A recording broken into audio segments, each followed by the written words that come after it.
Hey, so I thought I would share on how I am going to link a DigiTrax DS64 accessory decoder to my ECoS2 so that I may control my Kato or Kato, depending on how you say it in the world, switches so that I can operate those switches with my ECoS.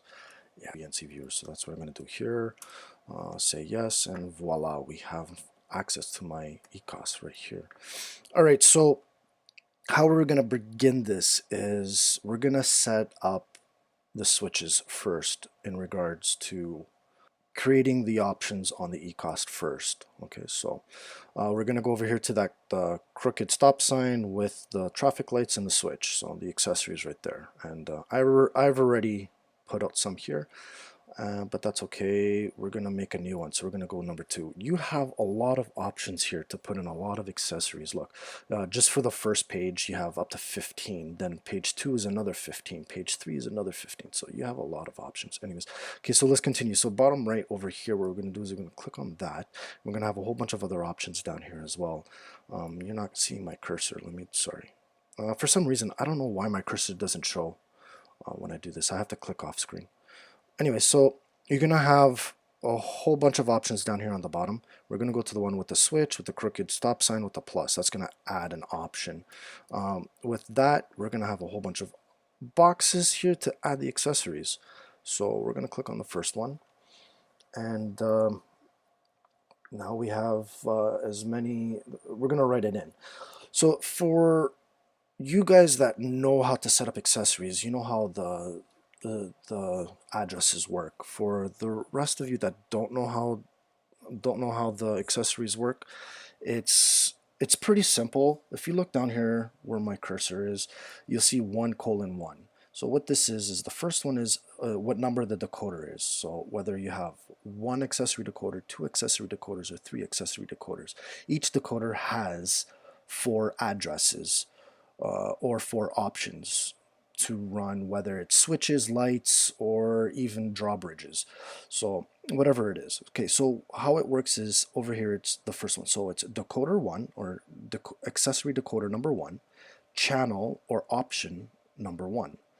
And like I said, it'll go 1, 2, 3, 4, and then we're going to have to go to number 2, accessory decoder number 2, and again 1, 2, 3, 4, and then it'll be accessory decoder number 3, then 1, 2, 3, 4.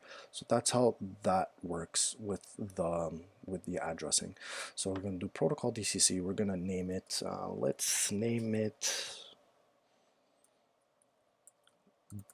DigiTrax, because it's a digi. Oops.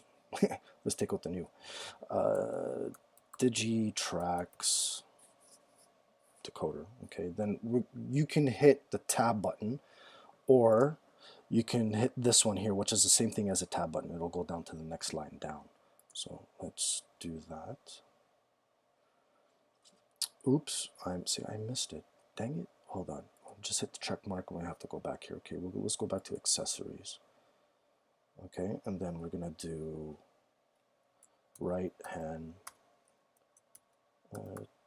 turnout. Okay, then hit the tab or that check mark with the crooked enter, and this is how I do it, so I know what it is. It's going to be decoder 2 colon address 1, and then I do this so that I know which switch. So this is switch 1. So this is just how I do it, but fill it out the way you want to. You hit the check mark. So that's how it does its thing. And then over here, duration to 250 milliseconds. You can leave it at that. We are gonna have to change this because it's not, like I said, I'm not putting it on decoder accessory decoder number 1. I'm gonna do it on 2, like this says here. So what we can do is either do the plus, like I said, see, where it says 1:2, 1:3, 1:4. So that's the first one done. Now it's going to jump to the second one is that. And I did something wrong here. Let me go back. Shouldn't be 1, should be 5. Okay, there you go. Changing that there. And then you want to deal with toggle. Okay, leave it at that. So, and see it'd be address. Okay, be number 5, 2:1, which matches what I wrote down here. Okay, next thing is we can change as we're scrolling down. You can see with the lights, you can control lights with the decoders as well. And then here's our turnout. So as I said, it's a right turnout. So we're gonna select right, and then panel symbol. This is what's gonna show for the panel symbol right here, and just click check mark. All right, so I'm gonna fly through 3 of these so you guys can see what I'm doing. I just wanted to go through the first one here, so to talk it through, but the other 3 I am just going to speed this through. Now what you have to, no, it's not what you have to do, but the best thing to do is first set up all 4 channels, so that way when you set up the DS64, you can just go right through. Let me finish this up here and we'll be right back.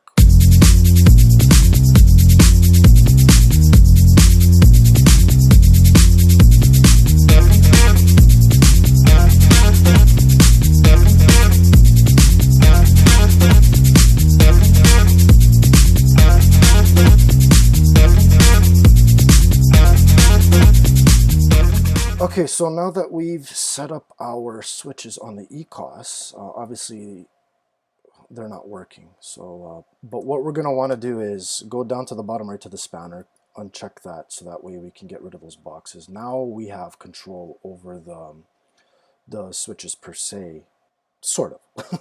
Not physically, but virtually we do. So as you can see, switches, and it's doing its thing. Anyhow. So what we're going to do here is turn on the power and program these switches. So, okay, so what I am going to do here right now is I'm going to shift everything off to the side because I want you guys to be able to see what I'm doing. Oh no. No, oh well.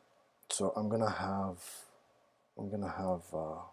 my cameras here on the right hand side, so I'm going to shift this to the left. Okay, so essentially what we want to do is tell the ECoS to say hello to the DS64 accessories, so that way they can tell the switches, the Kato switches, what to do. So as I said, we're going to power on the system, tell the DS64 to start looking for the ECoS, because the ECoS is going to want to talk to it. So this is going to be how I have it set up. This is number 2, decoder 2, and this is decoder 3. So because we're doing decoder 2, this is what we want. So down over here we have 3 buttons along the side: ID, ops, and status. With the ID, it's pulsing, as you can see. So what we're going to want to do is hold it down for 3 seconds, and now she's doing this. So this means here it says, hello, I'm listening, what is channel 1? So on your ECoS, what you want to do is where it says decoder 5 or 2:1, we're just gonna throw the switch here. Boom. So now, as you can see, the DigiTrax the light has now gone a little bit faster. That means now it's asking which is number 2. Okay, so we're going to do the same thing over here for the next one. Flash is next, a little bit faster. Then we do the next one. Flash is really fast, and that's for the last command. And then that's it. All right, so when that's done,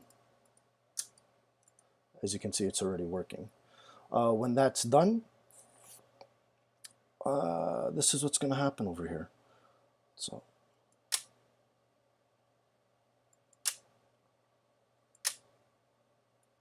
and that's exactly what's happening. So just to show that it does work, let's go back over here.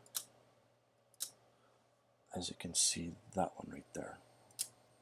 And that's it.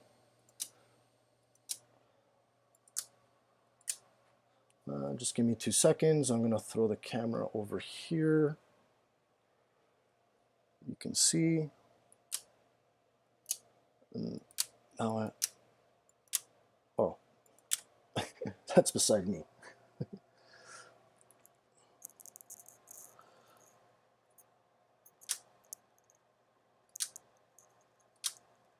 Okay, and then the last one is where? The last one is right here. That's pretty much it. So, yeah. So back to what I was saying about the second one, because the third decoder, I only put 3 inputs, 1, 2, and 3. Once I did that, I had to shut down the system, unplug the DigiTrax DS64, plug it back in, turn the system back on, like to reset it, and that way I didn't have to put a 4th one. This one here, it says, oh, sorry, this one here that says fake, it's just a fake one. It's linked to this one right here. So that's about it. So it works out pretty good, and I am happy with it. Now that we're finished with setting up our diagram switches and also setting it up with the DigiTrax DS64, what we can do is incorporate these switches to our track mapping. Okay, so up here on top, next one over with the pass siding type of thing. Yeah, we'll click on that, and here, this is the area that we can create a map of our layout. And so we can add in our points, add in switches, which are the 2 same thing, lights, signals. So yeah. So, and what's really cool is in here, if we click, we can control all the switches here. Ta-da! So. And at the same time, what we can also do is add in routing. So once we set up the routing, we click on the route, and the ECoS will flip the switches to the way that the route is programmed.